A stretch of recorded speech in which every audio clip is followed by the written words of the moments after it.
Alright, so I want to make a quick video. It's going to be really quick because I have a volunteer meeting on Zoom really soon, so this has to be quick. But I just wanted to pop on here because, well, I haven't been on here for a while, and eating disorder wise, I feel pretty much okay. The reason I haven't been recording is just because I haven't had the energy to do so. In the last video my mood was doing okay, but since pretty much as soon as I posted that video it took a turn for the worse, and so my depression has been pretty bad recently. I've been seeing my psychiatrist, which I'm really lucky to be able to do, and he's put me onto a new medication which I've been on for like a couple weeks now, maybe even 3 weeks, and it's not working out so well for me, to be honest, so far. Early-ish days, so we'll see, but at the moment it is really disrupting my sleep. I'm extremely restless at night and tired during the day, so I'm trying to change up the times when I take the medication. I'm not sure if anyone else on here has tried it. So the medication that I'm trying is called venlafaxine, and I'm already on escitalopram, so I'm taking them both together. And yeah, I haven't really noticed any effects except restless sleep at night and tired during the day. But that could also just be depression rather than a side effect of the medication itself. But anyway, depression talk aside, I wanted to address a question that I was asked recently, and I actually put an answer to the question on my blog. But I also wanted to address it in a video because I do think it's a really important topic that I haven't talked about much before, and that is about getting out of bad patterns or bad cycles in recovery. And I mean, recovery is basically like breaking a series of bad habits and developing new ones. But in particular, this person asked me about how to get out of the pattern of eating lots at night and delaying eating during the day, which I used to do. Really, I know what this person is talking about. I think this is quite a common thing for people with eating disorders, that we save our calories up during the day and don't eat until nighttime. And yeah, it's not a good habit, as this person has recognized, and firstly we need to stop it, and secondly develop a new one. So Mexi Recovery has also talked about this quite a lot, called break the cycle, and I often repeat that phrase in my head when I'm doing the actions to break the cycle. So when I'm trying to break the cycle of an unhealthy habit that I've developed during my eating disorder, there are a few steps that I've written down in my blog and that I'll go through here. So first of all, you need to identify the cycle that needs to be broken, and well done to the person who asked the question. You've already identified the habit that you need to break, but sometimes it is hard to recognize when our habits are not serving us. For example, way earlier in my experience with my eating disorder, my sister said to me one day, "Why are you exercising so much? Like, why do you do X hours of exercise per day? Like, it seems really inconvenient and it's causing you stress." And I was like, "Oh, no, it's fine. Like, I like it." But actually, when I thought about the pattern, she was totally right. It was totally compulsive. I didn't enjoy it. It wasn't doing anything for me. I mean, I wasn't getting fitter, I wasn't eating enough, so the exercise really had no purpose. It made my mood worse, it made my physical health worse. It was just, it took time from other things that I would have way preferred to do.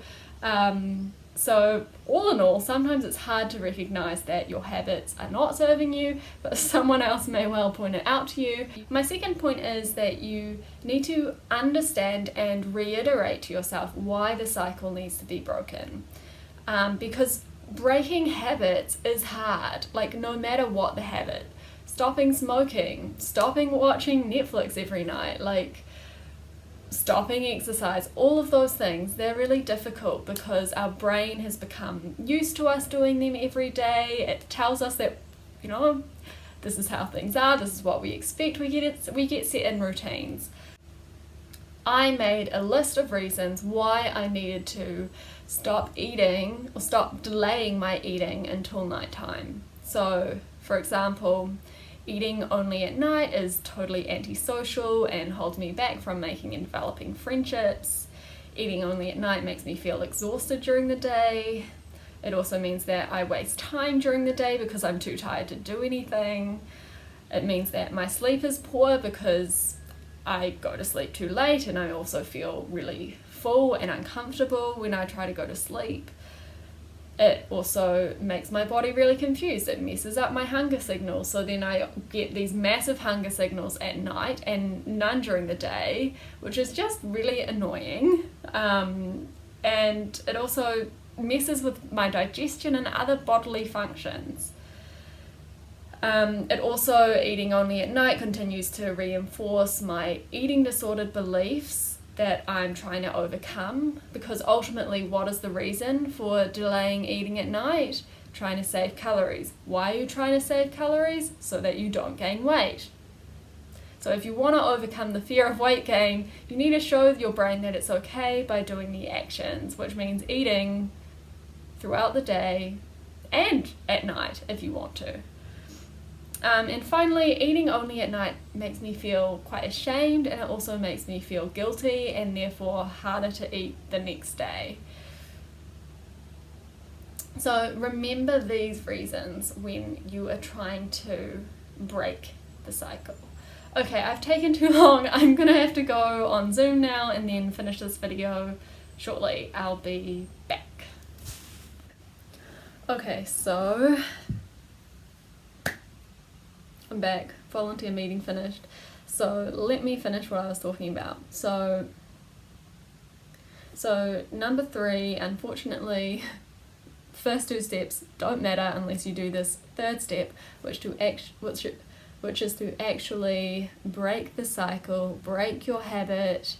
So in terms of the example, you could either dive straight in to regular eating, for example, 3 meals, 3 snacks per day. For me, that just overwhelmed me, didn't feel doable. Occasionally I'd get a rush of motivation and think I could do it, and then I would be faced with the food and back away. So for me, what worked was to do it gradually. So I started off by including dinner, and then I worked in breakfast, and then I worked in lunch, and then I worked in snacks. And those changes, I'd try to implement a change every few days. So I would never get super comfortable with the change, but so that I could implement the change, see that nothing bad happened, next day see that nothing bad happened, and then implement something else. So you're never going to get too comfortable, but every change does get easier with time. The really important thing is that you're not trying to reduce what you're eating at night. Like, you're not going to eat dinner and then eat less for your nighttime snack, probably. Like, you're probably still going to be eating a lot for your nighttime snack for a while, because it's going to take a while for your body to adjust to regular eating, to believe that the food is coming in regularly, to regulate your hunger cues. And in order to recover from anorexia, you can't restrict, which means you need to eat whenever your body is telling you to eat food, and your body is probably going to keep telling you to eat food at night for a little while. The other point around that is that we're not trying to eat less, because that would be, again, just reinforcing that eating disorder brain wiring that we're trying to lose weight, which we are not. We're just trying to regulate our eating so that we can join in more easily, so that we are not exhausted during the day, etc. So over time, naturally, your hunger will probably reduce at night, but your focus is not on that. It's on eating regularly during the day. If you eat a lot at night, totally fine. If you've watched my videos on nighttime eating, you'll know that I am someone who ate lots at night for a very long time, and still now sometimes I find myself eating lots at night as well, and it's fine. It's not a big deal. get up the next day, as long as you get up the next day and eat regularly. As you're introducing your meals and snacks, notice the benefits that you're experiencing and record these. These will help you stick to your new habit if for some reason, intentional or unintentional, you lapse one day. And those things, that happens. It does. Obviously it's not ideal, but it can happen. It's no point beating ourselves up about it. The point is that the next day or the next meal, we pick ourselves up again and we eat, basically. We don't let one day of setbacks or one setback in a day to disrupt the whole flow of our new habit that we're working on developing. But it is very easy when you have a setback. For example, if I'm busy at university and a meeting runs over my lunchtime and I don't get a chance to eat and I don't feel hungry, then I could find that I've skipped lunch and it comes to snack time or dinner time and I think, oh, I didn't eat lunch. Maybe I don't need to eat lunch. Maybe tomorrow I shouldn't eat lunch because my body doesn't need lunch. But that's not true. And you need to remind yourself of the benefits of eating lunch, of eating regularly, and not letting that lapse turn into a relapse, essentially. Or at least a relapse into your old habit that you were trying to break.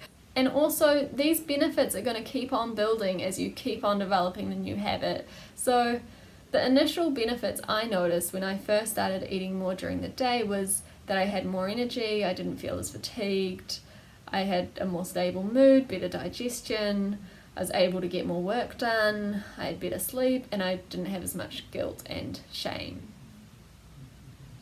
And these benefits only improved further when I kept eating regularly.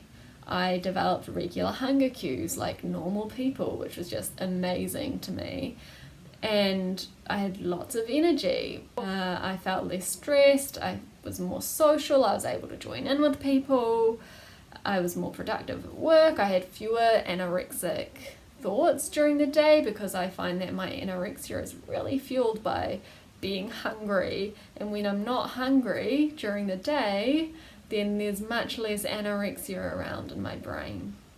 So that's it. That is all I wanted to say on that. That's how I broke my pattern of eating only at night, which went on for a little while during the worst of my eating disorder.